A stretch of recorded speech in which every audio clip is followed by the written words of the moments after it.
My dictionary defines technology as the making, the usage, and knowledge of tools and techniques, crafts, systems, or methods of organization in order to solve a problem or serve some purpose.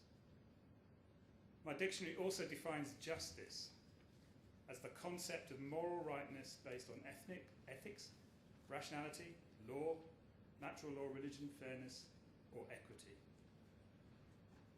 The phrase technology justice is not, however, in common use. There are no references via Google to the idea that the phrase technology justice might stand for an ethical approach to technology innovation and dissemination based on fairness and need. Practical Action would like to change that, and I'll come back to why we'd like to do that in a minute. But first, to a very important anniversary. As you have heard today a number of times, 2011 marks the centenary of the birth of our founder, economist Fritz Schumacher. Schumacher's ideas about the environment, economics, and technology still underpin Practical Action's work today, and we believe will be a critical component of any eventual solution both to global poverty but also to a sustainable future for all of us. And it's for that reason that we're very happy, along with the Schumacher family, the New Economics Foundation, and others, to be using the occasion to both celebrate the man's life, but also to bring back to the public's attention once again the elements of his thinking that have inspired us and which we feel continue to be relevant and pertinent to our lives and to the problems that the world faces today.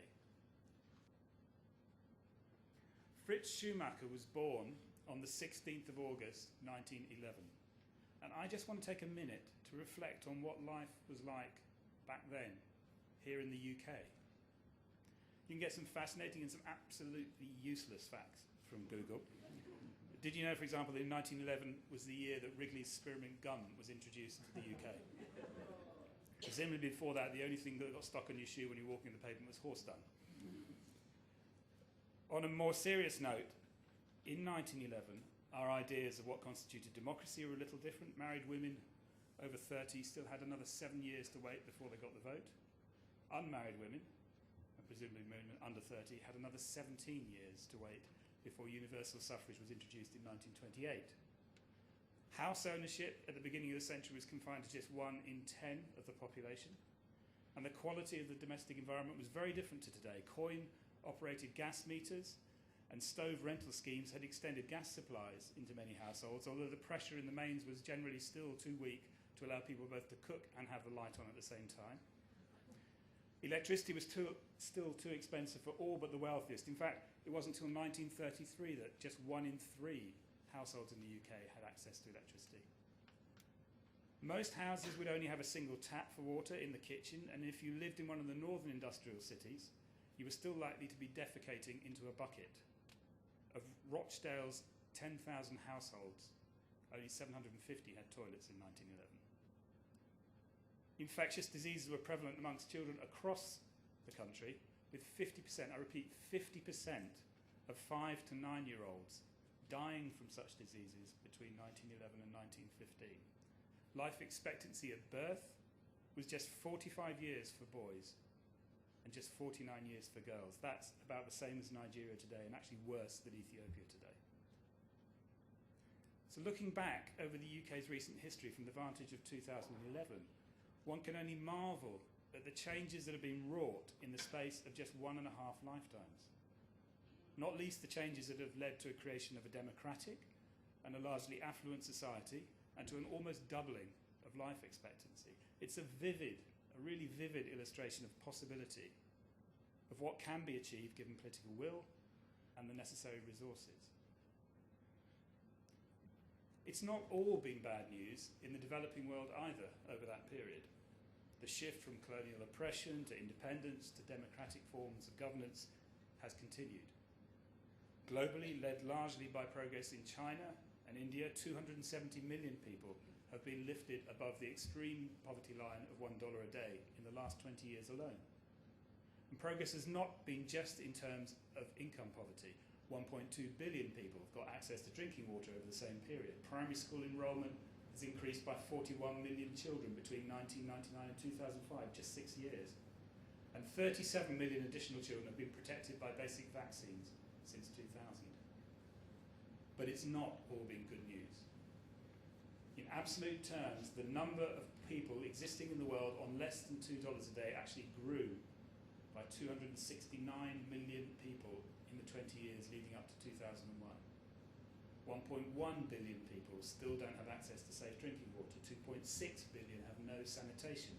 72 million children are still out of school. And 26,000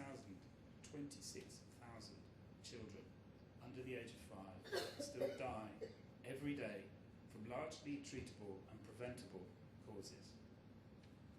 This can sound like a list of sterile statistics, but I have seen with my own eyes the consequences of this failure to progress, whether it's the huge and unnecessary burden of simply meeting basic needs for those with no water or no energy supplies in Nepal, or the poor health and nutritional status of those with unreliable food supplies in Sudan, or the devastation wreaked by natural disasters on those whose lives have already been made vulnerable by the effects of climate change in the Peruvian Andes or the floodplains of Bangladesh.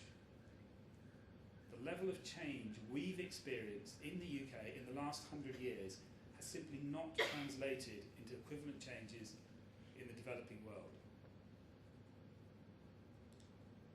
One of the key things that underwrote the improvement in living standards in the UK was the growing access to improved technologies, improvements in building materials and the housing stock, the technologies necessary to enforce environmental standards, universal access to basic services such as water and sanitation, clean and efficient energy sources in the home, and the introduction of preventative health technologies, critically, the widespread take-up of diphtheria, tetanus, whooping cough and tuberculosis vaccines in the 1920s.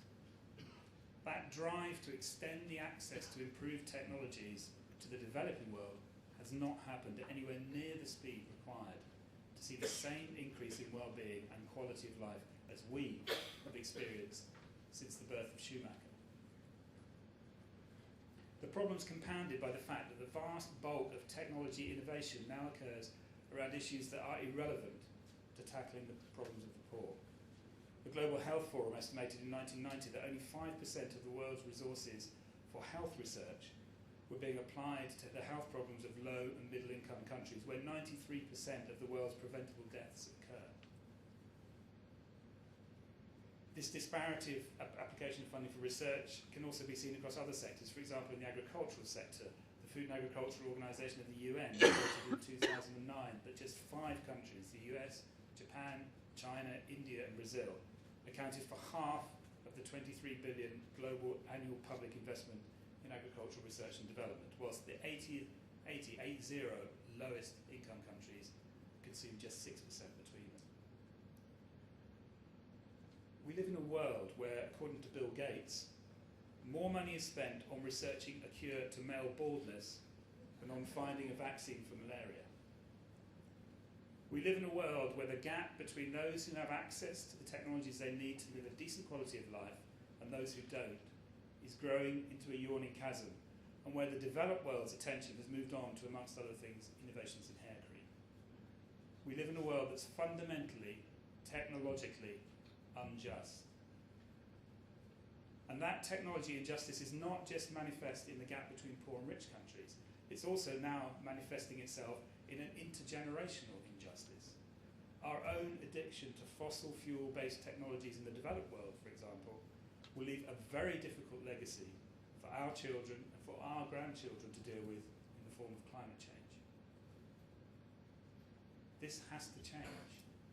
We have to find a path to a new equilibrium, a state where there is a better balance of effort between meeting the technology needs of the poor and meeting the desires of those better off. A state where there's a balance struck which allows all people to choose and use the technologies that assist them in leading the kind of life they value, but without compromising the ability of others and future generations to do the same. A state of technology justice. Just as the recognition that the terms of international trade are important to development led to the establishment of a fair trade movement, so now we need to press for recognition of the critical nature that technology choice plays in both fighting poverty and providing a secure and viable future for all of mankind, we now need technology justice just as much as we need fair trade. Some people I talk to don't like the word justice. It's too political, it's too emotionally charged a word. Personally, I find it difficult to think of a more appropriate word. The fact that 1.1 billion people in the world still lack access to clean water when the technology and the knowledge necessary to provide them with it is both available and affordable is not merely regrettable. It's an injustice. If, as my dictionary says, the concept of justice is taken to refer to a moral rightness based on ethics, rationality, fairness, or equity. My daughter is in her early teens. The fact that her future children, my future grandchildren, may suffer blighted lives as a consequence of my generation's inability to break its addiction to fossil fuel-based technologies is not just unfortunate, it's an injustice. We at Practical Action believe all of our work is about technology justice. We provide practical ways to ensure information on the use of technology for development is available to as many people as possible through our technical inquiry service, Practical Answers, and as you just heard from Stephen, that was used more than 1.5 million times last year. We work in the policy arena, for example, pushing for a fair deal on support to developing countries, both for adaptation to climate change and low carbon development at the international climate change negotiations, or pushing the European Commission, the UN and others for greater investment in energy services for poor people in the developing world. And of course, we help around 900,000 people a year get access directly to the technologies and the knowledge they need to improve their lives, whether it's through help to access the basic services, to ensure a secure food supply, to build a new way to earn a living, or to be able to survive and recover from future natural disasters. Technology justice may not be a commonly used phrase yet, but it's not a new idea here. In my speech last year, I said that I wanted you to leave on that day feeling not just that you're supporting an organisation that does good projects to help poor men and women in the developing world, but also that you are part of a greater movement for change. Well, I want to repeat that this year too, but this year I'll be more specific. I believe that that greater movement for change is a movement for technology justice in the world. I believe that Practical Action's work is fundamentally concerned with technology justice, and that we probably have a leadership role to play in construction of such a movement. Don't exactly know what that movement will look like eventually, and I don't exactly know yet what precisely we'll be doing to bring it about. But I think its essence already exists amongst the members and the supporters of the organisations engaged in the celebration of the centenary of Schumacher's birth this year. And I believe that through your presence here today, and through your ongoing support to Practical Action and its mission, you are all, in a sense, already part of the vanguard of that movement for technology justice. You are all people who believe the world could be a better place if only people had access to the technologies they need. You're also all people that have gone beyond just believing that, to actually getting up and doing something about it. Don't get me wrong, Practical Action isn't going to suddenly drop its work on the ground in favour of working solely on campaigns and policy advocacy. Our project work, helping poor people use technology to transform their lives, will continue to be the mainstay of what we do, as has been in the past.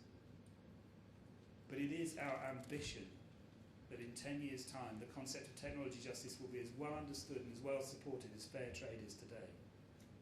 It is our belief that our 45 years of experience in the use of technology for development means we have a role to play in bringing such a movement into being. And it's our hope and our aspiration that by playing our role, we will help create a shift in momentum that will ensure that the sort of improvements in quality of life that have occurred in the UK over the last 100 years, since the birth of Schumacher, are replicated in the developing world as well. It's my personal hope that you will be able to look back in 10 years' time with pride on the fact that you were there at the outset when such an incredibly important and influential movement for change